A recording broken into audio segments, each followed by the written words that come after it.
सुप्रतीश REET सुप्रतीश question के अंतर्गत आपका स्वागत है। आज हम बात करेंगे रीट परीक्षा से संबंधित बहुत ही महत्वपूर्ण प्रश्न जो आपके लिए उपयोगी साबित होंगे, रीट लेवल प्रथम और द्वितीय दोनों के लिए। बात करते हैं, पहला प्रश्न है, बाल श्रम को प्रतिबंधित करने के लिए निषेध अधिनियम किस वर्ष पारित किया गया? तो सबसे पहले जो बाल श्रम अधिनियम है 1986 के अंदर बना था। गुरुपद समिति थी, कौन सी? गुरुपद समिति थी। ये समिति थी 1979 में इसका गठन हुआ था। 1979 में गठन हुआ था, जिसके कारण इसमें 1986 में अधिनियम बनाया गया था। एक और बात बता दूं आपको इसी के अंतर्गत, जैसे बाल श्रम अधिनियम है जो इसके अंदर एक कारखाना अधिनियम था। कारखाना अधिनियम के अंतर्गत आपको ध्यान होगा 1948 में पारित हुआ था, और इसके अंतर्गत क्या था कि 15 वर्ष की आयु थी जिसमें बाल श्रम के निश्चित किया गया था। एक और संस्थान थी इंटरनेशनल चाइल्ड ऑर्गेनाइजेशन IFR-ISCO, जिसके अंतर्गत भी 15 वर्ष की आयु निर्धारित की गई थी, जिसके अंतर्गत बाल श्रम की अवस्था में माना गया था। इसका सही जो आंसर होगा 1986 सही आंसर होगा। आगे बात करते हैं, सेकंड क्वेश्चन। प्रश्न की बात करें, BS बलूम ने शिक्षा में कौन सा नवीन आयाम प्रस्तुत किया? तो ये बहुत ही अच्छा शानदार प्रश्न है। BS बलूम का हमेशा लगभग हर परीक्षा में, टीचिंग लाइन की जो परीक्षा है, BS बलूम का प्रश्न पूछा जाता है। उत्तर देखते हैं, हर्बर्ट उपागम, तो ये किसने दिया था? हर्बर्ट ने दिया था। तो आगे देखते हैं, मॉरिसन उपागम, तो मॉरिसन ने दिया है। ये कोई उपागम नहीं है। एक कई साथी कंफ्यूज हो जाते हैं, उपागम क्या होता है? ये एक प्रणाली होती है। मूल्यांकन उपागम किसने दिया था? BS बलूम ने। हम इसके बारे में बात करते हैं क्योंकि BS बलूम एक महत्वपूर्ण है। आपसे पूछा जाए शिक्षा के कितने स्तर हैं? 3 स्तर हैं, प्राथमिक, माध्यमिक और उच्च शिक्षा। प्राथमिक शिक्षा क्या है?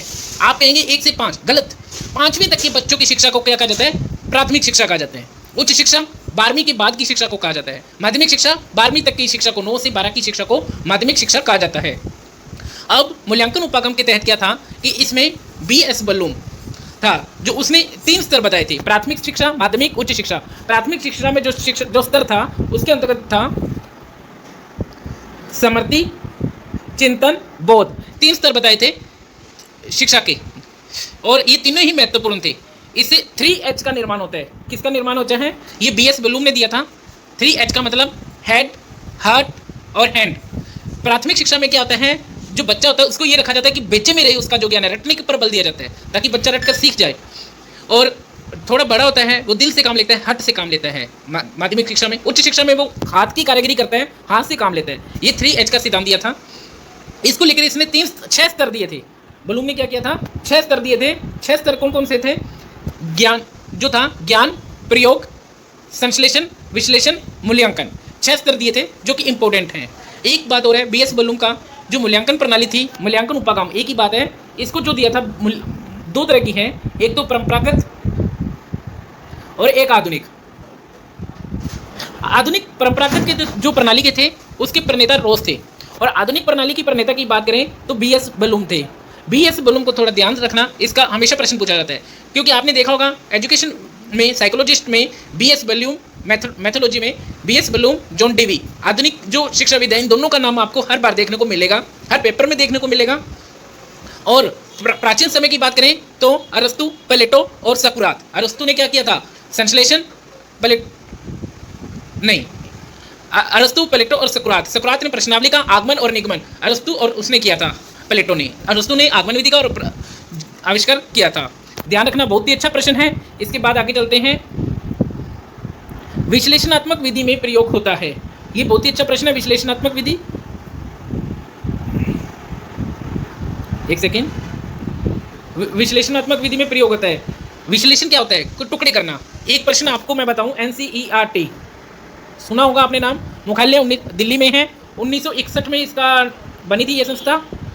नोडल एजेंसी MHRD, वर्तमान में नाम शिक्षा मंत्रालय, अभी चेंज किया था हाल ही में, आपको ध्यान है। रमेश पोखरियाल इसके जो मंत्री हैं, अध्यक्ष हैं, और शिक्षा मंत्रालय है जो नोडल एजेंसी के रूप में कार्य करता है। अब आप कहोगे कि आप हमें ये क्यों बता रहे हो? क्योंकि आपके टॉपिक में NCF, national curriculum framework topic है, जिसका सीधा संबंध है NCERT से। और मुझे लग रहा है कि इस बार जो प्रश्न है पेपर में, इसमें शिक्षा मंत्रालय से लेकर जरूर प्रश्न पूछा जाएगा। और इसमें बात करते हैं, विश्लेषणात्मक विधि में टुकड़ों में बांटा जाता है। बड़े चीज को छोटे टुकड़ों में बांटना, यानी वर्ण से शब्द बड़ा, शब्द से वाक्य नहीं, वाक्य से शब्द से वर्ण में बांटना। बड़ी चीज है उसे छोटे में बांटना। इसके साथ ही आज मैं इतना ही, और मेरे चैनल को लाइक एंड सब्सक्राइब जरूर करें, अधिक से अधिक शेयर करें। धन्यवाद। क्वेश्चन के लिए, परिवार एक इकाई है। एक इकाई होता है, ये समाज की एक इकाई होती है। परिवार क्या है? समाज की एक इकाई है। और आगे बात करें, जिसमें माँ, पिता और उनके 2 बच्चे होते हैं। ये कथन सही है, किंतु अपने ये कैसे कह सकते हैं कि एक परिवार वही होगा जिसमें 2 बच्चे होंगे? बच्चे कम भी हो सकते हैं, ज़्यादा भी हो सकते हैं। परिवार, यह कथन सही नहीं है, क्योंकि इसमें कथन स्पष्ट नहीं है कि बच्चे जैविक होते हैं। जो बच्चे जैविक होना, ये जरूरी नहीं है कि बच्चे जैविक हों। ये आपको ध्यान होगा, ये परिभाषा थी एडल्ट ने कही थी कि जो बच्चों का संबंध जैविक से होता है, उससे संबंधित जो परिभाषा थी परिवार में, एडल्ट महोदय ने कही थी। और एक बात बताऊं आपको, जो परिवार एक इकाई है, ये अगस्त्य कामस्ते ने परिभाषा बताई गई थी। यह सही नहीं है, क्योंकि हाँ, ये कथन सही नहीं है। ये सही है, परिवार कई प्रकार के होते हैं, क्योंकि संयुक्त परिवार, मात्रात्मक परिवार, गुणात्मक परिवार, पीड़ित जो होते हैं, जैविक परिवार, अलग अलग प्रकार के, जिनको कोई वर्गीकरण अनिश्चित रूप से नहीं किया जा सकता। सभी दार्शनिकों ने अलग अलग प्रकार से विवरण किया। इसका सही आंसर होगा। आगे भी बात करते हैं। सत्य है, ये गलत है, क्योंकि ये सत्य तो है ही नहीं। सत्य है, ये गलत हो जाता है, ये गलत हो जाता है। ऊपर 2 क्वेश्चन थे, दोनों में से अपने को चूज करना था, जिसमें सही आंसर है ये। आगे बात करते हैं। एकल परिवार से तात्पर्य है। सब्सक्राइब जरूर करें, लाइक जरूर करें। लाइक और सब्सक्राइब का आंकड़ा समान होना चाहिए, ताकि हमें मोटिवेशन मिलता रहे। अधिक से अधिक शेयर करें, क्योंकि ज्ञान है, जितना बांटोगे उतना ज्यादा बढ़ता है। एकल परिवार से क्या तात्पर्य? प्रश्न बहुत ही छांटे हुए हैं मेरे, बहुत ही चुनिंदा प्रश्न है। वर्ष 1950 के बाद बना परिवार, ये कोई परिभाषा नहीं है, ये गलत है।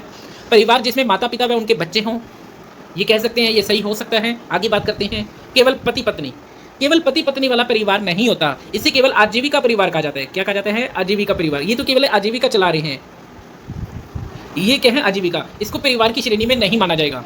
संपूर्ण परिवार जिसमें बच्चे, उनके माता पिता व दादा दादी हों, ये कहा जा सकता है, किंतु ये क्या है? संयुक्त परिवार का उदाहरण है। आपने एक एकल परिवार के बारे में बात की है, तो ये नहीं होगा। सही आंसर होगा परिवार जिसमें माता पिता व उनके बच्चे हों। सही आंसर है परिवार जिसमें माता पिता व उनके बच्चे हों। अगले प्रश्न की बात करते हैं। मैं हर टॉपिक से लेकर एक 2 प्रश्न लेकर आ रहा हूं, जो इंपॉर्टेंट हैं, ताकि आपकी टॉपिक की समझ क्लियर हो सके। सुप्रतीश के नाम से यह सीरीज कंटिन्यू चलेगी। कौन सी विशेषता परिवार की नहीं है? बहुत अच्छा क्वेश्चन है, पेपर में आने लायक है। 1 या 2 प्रश्न आपके इस टॉपिक में से जरूर आएंगे। कम से कम 2 भिन्न लिंग वाले वयस्क साथ रहते हैं। एक बात बताना चाहूंगा, परिवार वह होता है जो जिसमें 2 भिन्न लिंग वाले व्यक्ति साथ रहें। ये सही हो सकता है। आगे बात करते हैं। सुरक्षा व साझा बच्चों का उत्तरदायित्व, ये भी सही है। वे समान आवास, भोजन, समान सामाजिक क्रियाओं का प्रयोग करते हो। परिवार तो वैसा ही होगा जिसमें सभी प्रकार की भावना हो, सह दायित्व हो, उत्तरदायित्व की भावना हो, परोपकारी, आपस में समन्वय की भावना हो, ये परिवार है। प्रत्येक सदस्य की आय बिन जमा, ये गलत है, ये गलत है, ये नहीं होगा। इसका सही आंसर होगा, अपने से प्रश्न पूछा है कौन सी विशेषता परिवार की नहीं है, तो इसमें होगा प्रत्येक सदस्य। ये गलत क्वेश्चन है। आगे बात करते हैं। राजस्थान का गुड़ला तिहार कब मनाया जाता है? तिहारों से लेकर एक प्रश्न आएगा। 2-3 प्रश्न मैंने तिहारों को लेकर शामिल किए हैं। बहुत ही अच्छा प्रश्न है और वर्तमान में चर्चित भी है। गुड़ला का तिहार। बात करते हैं अपने चैत्र पक्ष, चैत्र कृष्ण पक्ष से। कृष्ण पक्ष की बात करें तो अपने एकम आती है। चैत्र कृष्ण पक्ष में एकम आता है। इस दिन क्या मनाई जाती है? दुलंडी। फिर बात करें 8 को क्या मनाई जाती है? चैत्र कृष्ण अष्टमी। ये गुड़ले का तिहार मनाया जाता है। फिर बात करें, ये चित्र शुक्ल अष्टमी को मनाया जाता है गुड़ले का तिहार। बहुत ही अच्छा इंपॉर्टेंट, कई बार पेपर में पूछा जा चुका है। आगे बात करते हैं। चैत्र शुक्ल पंचमी को गुलाबी गंगोर मनाई जाती है। अब आपको बात करें चैत्र महीने की। चैत्र महीना बहुत इंपॉर्टेंट है। शुक्ल पक्ष की बात कर रहे हैं, तो शुक्ल पक्ष को लेकर चलते हैं। सबसे पहले एक जो बात करते हैं एकम, चैत्र शुक्ल एकम को नया साल प्रारंभ होता है। चैत्र 2 शुक्ल को सिंजारा मनाया जाता है। क्या मनाया जाता है? सिंजारा। कुंवारी कन्याओं के द्वारा मनाया जाता है सिंजारा का तिहार। फिर बात करते चैत्र शुक्ल तृतीय को। चैत्र जो शुक्ल तृतीया है उस दिन क्या है? गंगोर मनाई जाती है। फिर बात करते हैं चैत्र शुक्ल नवमी को रामनवमी मनाई जाती है। फिर बात करते हैं 13 चैत्र शुक्ल 13 को महावीर जयंती। पुण्य को 15 से कहते हैं। इस दिन हनुमान जयंती मनाई जाती है। इस प्रकार चैत्र शुक्ल का महीना बहुत इंपॉर्टेंट है। गुलाबी गंगोर कहाँ की प्रसिद्ध है? नाथद्वारा की। और राजस्थान में वैसे गंगोर चैत्र शुक्ल तृतीय को मनाई जाती है, जयपुर की प्रसिद्ध है। आगे बात करें, जयपुर में तीज की सवारी किस माह में निकाली जाती है? एक महीना है भाद्रपद का महीना, बहुत ही अच्छा महीना है, एग्जाम के नज़दीक है, हो सकता है इसमें प्रश्न पूछ लिया जाए। भाद्रपद महीने की बात करें, सबसे महत्वपूर्ण है, इसके दो पक्ष होते हैं, शुक्ल और कृष्ण, अपने दोनों की बात करेंगे। भाद्रपद के महीने को लेकर चले तो सबसे पहले बात करते हैं, सबसे पहले बात करें कृष्ण पक्ष की, भादु के महीने में, जो भादु का महीना है कृष्ण पक्ष, सबसे पहले बात करते हैं अष्टमी, आठम की कृष्ण जन्माष्टमी मनाई जाती है, गणेश चौथ मनाई जाती है। भादु के महीने में ही क्या है, ये दोनों मुख्य आती हैं। और शुक्ल पक्ष की बात करें, भाद्रपद शुक्ल तृतीय को तीज की सवारी फेमस है। इसी के दिन दशमी को क्या बनता है, तेजा जी दशमी होती है, रामदेव जी का मेला लगता है, बाबे जी बीज बीज वाले दिन, दूज वाले दिन आती हैं। इसी के साथ ही गोकर नवमी भाद्र शुक्ल पंचमी को आती है, बास्यौड़ा आता है। और इसी के साथ अपने बात करें, बारस को बच्छ बारस मनाई जाती है। भादुआ का महीना एक बहुत ही फेमस है, एक आधा त्योहार लगभग पूछ लिया जाता है। इसका सही आंसर है भाद्रपद महीना। आगे बात करें, कंजली तीज, सातुड़ी तीज किसे कहते हैं? बहुत ही अच्छा प्रश्न है, पेपर में पूछा जा चुका है। इसे बड़ी तीज के नाम से भी जाना जाता है। भादु के महीने में आती हैं। भादु के महीने को जैसे मैंने बताया था, कृष्ण पक्ष और शुक्ल पक्ष दोनों ही महत्वपूर्ण है। तीज आती है, कृष्ण जन्माष्टमी, कई त्योहार मनाए जाते हैं।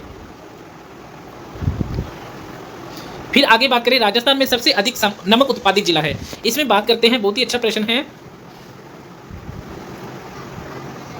ये बहुत ही अच्छा प्रश्न है कि नमक जो उत्पादन होता है फलोदी में, लून करमसर, पंचभद्रा, सांबर झील। पंचभद्रा झील बाड़मेर में है। पैसे पंचभद्रा, पैसे पंचा, यानी इसका निर्माण किसने किया था? पैसे पंचभद्रा, पैसे पंचा, पंचा नामक बिल ने किया था। पंचभद्रा में जो क्लोराइड की मात्रा होती है सबसे ज़्यादा होती है। लून करमसर बीकानेर में भी नमक पाया जाता है, किंतु सर्वाधिक नंबर कहाँ होता है, नमक होता है सांबर झील में।